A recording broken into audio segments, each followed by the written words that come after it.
As a motherfucker, you want to improve your endgame technique, keep in this video because I'm going to show us a very good victory of Magnus Carlsen, who is the best endgame player against Daniel Fridman the last year in the Ranked tournament. Okay, first I'm going to go directly to the endgame. After an early queen trade, we reach this position, and I want that you stop the video, put this position over a board, and stop to think how could you play in this position. I play in this position against my trainer, and I select here the move bishop c3, which is not the best. I'm going to show us a little bit fast my game against my trainer to show us who is not the white correct plan. I think in our bishop d3 just to control this long diagonal, but doesn't make sense because, for example, knight d7 I cannot take on g7 because rook g8, and I was playing like this, rook d3. Here was a stronger play g4. For example, if the bishop goes back, take on g7, and it's interesting to learn that in this exactly position, I evaluate incorrect the position. Here, white is close to be winning because I'm scared about d4, but just bishop d4, bishop d2, knight d5, and bishop d3, blockading d3, and white is completely fine. Or just rook c1 here, d3 goes back, and knight c3. Instead of that, I play knight d4, trading many pieces. e4, and the last important point in this game is that here instead of rook e7 just with equal, here I should have played take, and take on a7. And of course, black is going to take on a2, but my a pawn is more stronger than his other pawn. Rook e7, bishop b5, he takes, and finally the game's end in a draw. And now let's analyze how Magnus Carlsen plays, who is why you came to this video, and that's the important thing of the video, how Magnus Carlsen treats this position. Here he employs a typical technique with playing in a only one color square. Here he decides to give the light square bishop to play only in the dark squares, and that's what he made. Okay, first he tried to win space with a4. Of course, he's threatening a5, so black should play a6. And now he take on c6. He give up the bishop pair to take control of the dark squares and try to play only in the dark squares, which is a typical technique. And bishop takes a5, bishop d4, and now that looks normal, so let's simply place a knight on d4. Magnus Carlsen have a better idea, of course. Knight d4 was possible. For example, on castles or castle, bishop e3 and h3, something like this, or knight, for example, bishop d4 or castle.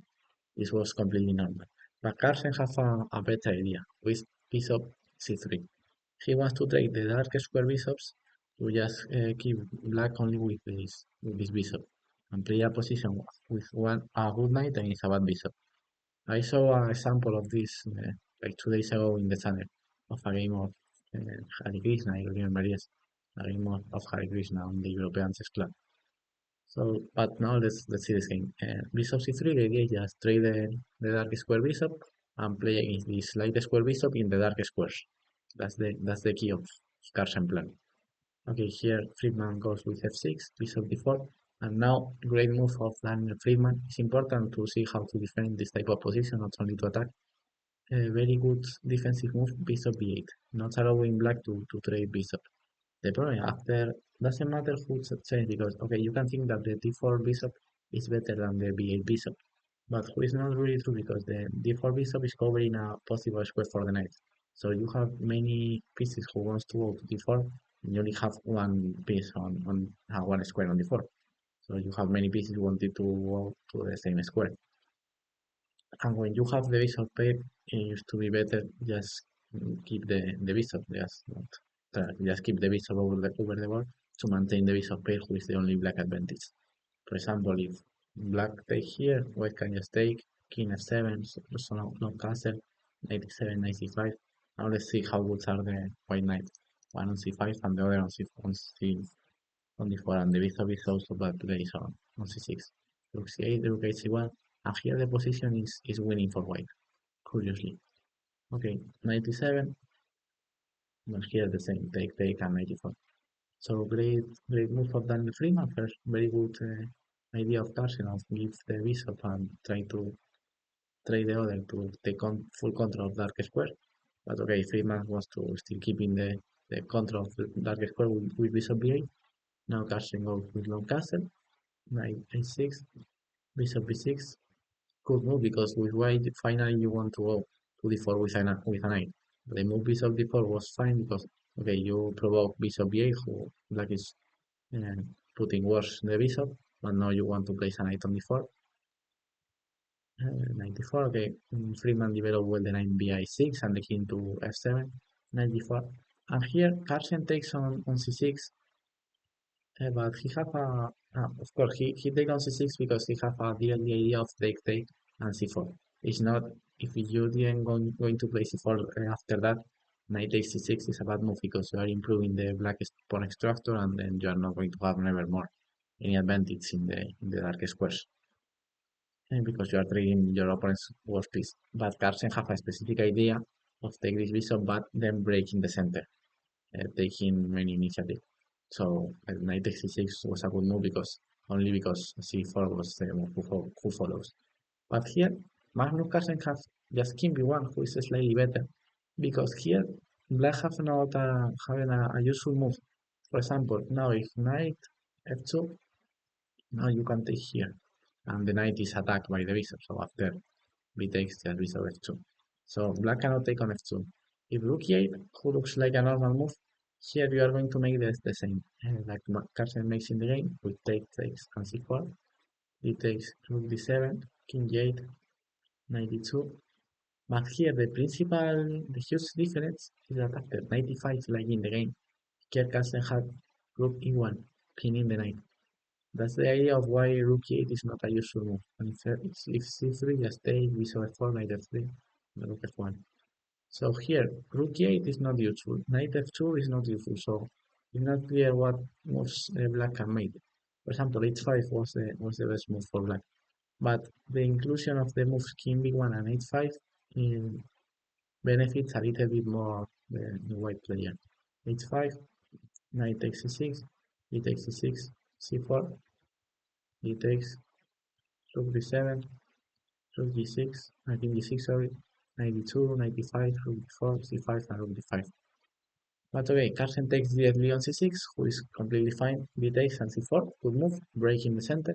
Now we are going to we see that Carlsen completely changed his mind. First, he have an idea of play only in the dark squares, trade the light square bishop and try to play in the dark squares against the bad bishop of black. And now he completely changed his mind, and he now transformed the position into a game with he have the advantage in the dark squares, and now he have the advantage in the initiative in the center. Very good transformation by Magnus Carlsen. Okay, here black takes on the c4, good move, rook d7, and Daniel Fridman is defending so well the game. It's not Carlsen is not the only who is playing well. King e6, knight e2. Okay, 95 here was the other possible move, but bishop f4 was very good. King c2 and pinning the knight. 95, rook d4, and okay, Fridman of course trade the bishop, who is not making nothing. King d2, c5, bishop c5, and rook ac8. Rook h8 was slightly better, trying to trade rooks. And after king c3, just rook ab8 was fine. Example is rook takes, here bishop d4, of course white is slightly better. And rook h1, rook b3, and take, and I mean, white is slightly better, but black is defending so well the position. So, but in general, all of this position, the white position is more pleasant always because the c4 pawn is a little bit weak. The a5 pawn is a good pawn because it's so advanced and oh, sorry. One day you can take on a6. So in general, the black two pawns are so weak. So for that reason, in all of this position, black is white is fine. Okay, rook c8, normal move, bishop b6, c3. Fridman in a very good pawn sacrifice of Daniel Fridman. Now let's put focus on this moment because why Daniel Fridman plays c3? If he didn't play c3, if he plays a normal developing move like with a rook, for example rook 8, I don't know. Yes, white can play the king on c3, and this pawn one day is going to fall. And I don't know which when day, but this pawn one day is going to fall in good conditions for white. White one day is going to play f4 or attack this knight with the bishop or something, and this pawn is going to fall in a very good condition for white. So for that reason, Fridman anticipate that and play c3 DLD, who is giving the c4 square for the knight and the c5 to attack the c3 pawn. Now the c3 pawn is a weakness and black apart have the c4 square. B takes c3, rook c6. Apart the bishop on b6 is covering the d8 square and the rook cannot be better here. So now black open a new square for the h8 rook with c8. c3, b takes c3, rook c6, rook b1, rook h3, attacking b3, rook b3. Now we see that Carlsen decided to defend the c3 pawn in an active way, so important. Instead of just defend with the passive rook c1, he defends in an active way, puts in the rook on b3, at the same time that the rook defend is in the open file. So of course it's active. And here Fridman made two mistakes in a row. He should play just with h5, for example, or knight c4 and h5. Instead of that, he make a strange move with rook e6, with the idea of knight c4, but this move is so strange in my opinion. Just until here, both players are playing a great timing, and here comes the moment where Fridman failed. But it's because Carlsen is putting a huge pressure against him. Here, yes, the best response is just take space in the king side. Look like the queen side is more or less stopped, so now it's time to take space in the king side.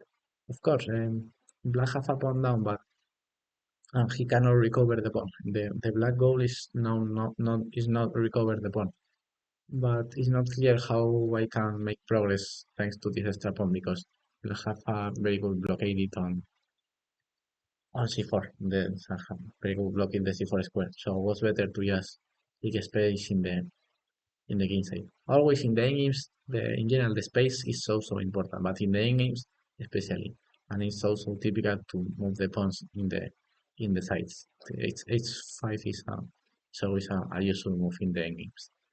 But instead of that, he played rook e6, strange move. Okay, his idea was just maybe knight c4, but I don't like rook e6. King c2, he goes with, again, that's the last call for play h5 and try to defend the position. But now comes the decisive mistake of Fridman, just knight c4. The problem of knight c4 is just after rook b4, rook c6, king b3. Now he's ejecting the knight on c4, and that's not the only problem. It's that after knight e5, c4 is finally made it. And I told some seconds ago that the huge problem of white position is that it's not easy to play c4, and the c4, yeah, the c4 square is also good cover, and it's so difficult for white to play c4. But what happened that after his three loss of tempos of rook e6, rook c6, and knight e4, um, Fridman gave Carlsen the two necessary tempos of rook b4 or king b3 to activate the rook and the king, and now our three pieces covering the c4 square. So if the knight goes back after c6, white is just winning thanks to the c fast point. So for that reason, Fridman just take on b6, but now the position is completely losing. It takes b8, c4. Okay, it looks like black have won a pawn and take back the pawn, and many people say that rook endgames are always draw, but that's not true. And after c5, rook b4, king b4, okay, we reach a rook endgame with the same material. Maybe both is a draw, but let's see, for example, the extra pawns are the c pawn and the a pawn are the only pass pawn. And the c5 pawn are more advanced than the a6 pawn. That's the first difference. The white pawn is more advanced than the black pawn. Let's see the difference of the kings. The king is so close to the pass pawn. Oh, okay, yes close to the pass pawn, and now it's defending the c pawn, and now we have idea of b6. The black king is so far from the pass pawns, and the black rook is in a defensive task, and the white rook is in an offensive task. So for that reason, white is just winning this inning, especially because the both white pieces are in active positions, and the rook is in a defensive position and the black king is so far from the pawn. Okay, you cannot game to defend because, for example, rook d7 and king 6 you cannot game because this pawn is falling. So the same pawns, same material, but the Carlsen pieces are more active and the important pawn are more advanced. Okay, he tries f5, but doesn't work. Just king c4, coming to d5, and let's see, this king is a great king, and also active king on d5, and the f6 king is a bad king. Rook c8, just c6, rook d8, king c5, and just f4, very good move, covering the e5 square, not allowing the black king to gain to the defense. And now the only that the black king can make was just king to e6, but now king b6 followed by king b7, c7, c8 was a queen. Very very good game of Magnus Carlsen and so instructive. First the moment of here, the first moment of a4, a6, take a5 and bishop c3 was so instructive, trying to play a good knight against a bad bishop. The second important moment, in my opinion, was here the Fridman bishop b8 move to instructive 2, castle 96. Here the other important moment of the game here was 96 here. That's the third important moment. Uh, Transformation, giving one advantage for another, giving the good knight versus bad bishop advantage for initiative in the center. Doesn't work. It's 96 and c4, great response. And then the fourth interesting point, in my opinion, was here the very good defensive move of Fridman, c3, just giving a pawn but taking control of c4, and he accepts that he's going to lose the pawn in one moment, but giving the pawn in his forms in the moment that he wants, just taking the control of the c5. And here the fifth important moment and the decisive mistake of the game was just yes, the incorrect plan. Here black should have played just h5, still maintaining the control of the c4 square and just without touch nothing with the high pieces. Of course, always was strange to when you are a pawn down, it was difficult to just move on other pawns and without create nothing with the pieces. But in this position, black have a good located and can just move the h5 pawn. And after that, he finally Carlsen managed to push c4, and now the rest of the game was easy thanks to the difference between the activate of the kings and the position of the pawns. I really hope that you learn with this masterclass of this Carlsen engine. It's a game that I used to train with my trainer too. So I used to train this game. I'm going to post more Carlsen videos in this series of improve your technique, and many more videos of exercise or type of things of a game to improve yourself. So let's see, motherfuckers. Bye bye.